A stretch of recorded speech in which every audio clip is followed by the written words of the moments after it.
speak to you today not only as your governor, but as a fellow son of Plateau who shares in your anguish and feels the weight of the pain inflicted on our people. We're once again confronted by sorrow as heart-wrenching attacks have taken the lives of innocent citizens in our communities. In the late hours of Sunday, April 13th, the calm of Kimakpa area of Kwal district in Bassa local government area was shattered by violent assaults on Zike village. Innocent men, women, and children were murdered in cold blood.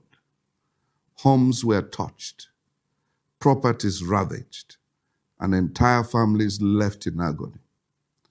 These attacks occurred even as we were still mourning the loss of over 50 lives in Bokos.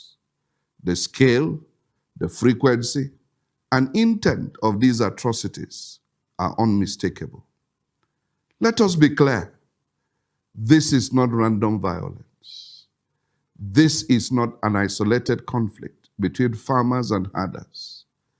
What we are witnessing is a systematic and premeditated campaign, one that seeks to displace, destabilize, and instill terror and fear on our people and communities. The tragic echoes of Dogonahawa, Riom, Barkiladi, Mangu, and the Christmas Eve massacres in Bokos remain vivid. The cycle continues, but it must not endure. Enough is enough. As your governor, I stand resolved. Plateau shall not be overrun by fear, nor shall we accept this culture of bloodshed as the new normal. My administration is intensifying efforts to protect our people and enforce the rule of law across all local governments. Only days ago, I visited Hurti, Mbar, Mangbuna, and Dafo to witness firsthand the devastation left behind by the terrorists. I had earlier stopped at Rui, where mourners were brazenly attacked at the wake. What I saw moved me profoundly. The suffering of displaced families, now crammed into churches and temporary shelters, their lives uprooted overnight. But let me reassure you, my government is alive to its constitutional responsibility of protecting lives and property, and we are rising to the occasion more determined than ever. For too long, our beloved state has made the headlines for the wrong reasons, thereby casting a shadow over our immense potential and deterring the inflow of much-needed foreign direct and local investments. These investments could have been the catalyst for harnessing our abundant natural resources and lifting our people out of poverty. We cannot afford to let this unfortunate reality persist. Despite this sorrow, the strength and courage of our people continue to inspire me. I extend my appreciation to the national and state management agencies for their prompt response in providing emergency aid and comfort to survivors. Following these developments, I convened an emergency State Security Council meeting and have been in active consultation with federal security leadership, including the President, the Chief of Defense Staff, the Inspector General of Police, and the National Security Advisor. I'm grateful to President Bola Ahmed Tinubu for his concern and support, and for instructing security agencies to take decisive steps to apprehend the perpetrators of these attacks.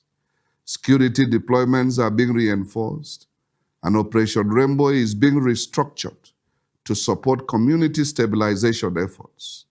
Additionally, all hospitals in the region have been directed to provide free medical treatment to victims, and relief supplies are already being dispatched to affected communities.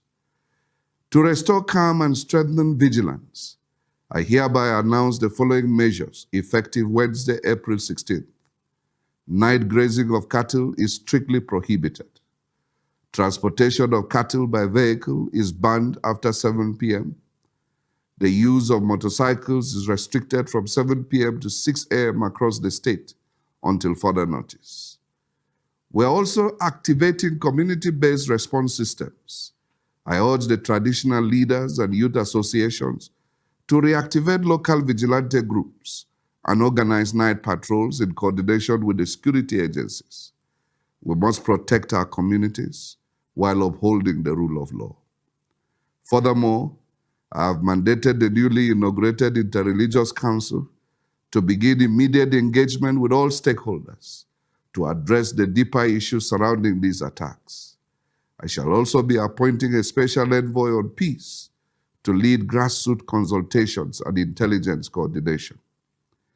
A fact-finding committee comprising respected independent voices will be constituted to investigate the root cause of this resurgence in violence and offer actionable recommendations. Let it be known, the Plateau spirit is resilient. We are a people of peace, renowned for our hospitality and unity across religious and ethnic lines. Those who seek to tear us apart must not succeed. To the grieving families in Bokos, Bassa and beyond, you may be tempted to think that our security architecture has failed. But let me reassure you that more than before, I am determined to find lasting solutions to keep you safe. I extend my deepest sympathies. Your loss is our collective sorrow. And to all Plateau people, I urge calm, vigilance, and solidarity. Report suspicious movements, cooperate with law enforcement agents, reject retaliation. Justice will be pursued with resolve. Let us rise above fear and bitterness, not through violence, but through courage, wisdom, and love for one another. To our development partners, national and international, we thank you for your continued support. Your solidarity is a source of strength in these trying times.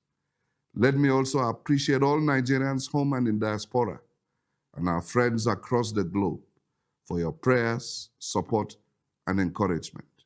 We are truly grateful. To the killers and their sponsors, know this: your evil shall not go unpunished. You may run, but you will not hide. Plateau will definitely continue its rise. Nothing will stop it. Plateau will prevail. Plateau will not fall. Plateau will stand tall. Plateau will continue to flourish to the glory of God. May God bless and defend our land. Amen, and thank you.